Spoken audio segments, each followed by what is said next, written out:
অনেকেই প্রশ্ন তোলেন, ইমাম সাহেব মুয়াজ্জিন সাহেবরা কোরবানি দেন না কেন?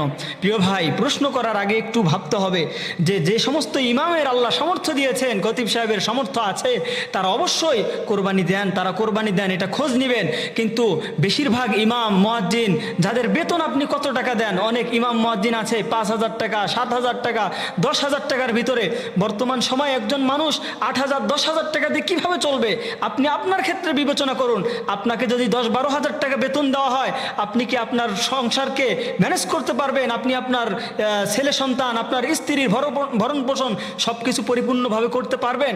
তাহলে একজন ইমাম মুয়াজ্জিনের এত বেতন কম, 10 বছর আগেও যে ইমাম মুয়াজ্জিনের 5,000 টাকা, 10,000 টাকা, 8,000 টাকা এমন বেতন ছিল, আজও তাদের বেতনের মধ্যে কোনো উন্নতি নাই। সব কিছু ডিজিটাল হচ্ছে, কিন্তু ইমাম মুয়াজ্জিনের বেতন যেই আর সেই। হাদিয়ার নামে তাদেরকে ঠকানো হয়, তাদেরকে এমনিতেই মুখে মুখে ভালোবাসে, কিন্তু বেতনের বেলায় তাদের নিয়ে চিন্তা করে না, কেউ কথা বলে না।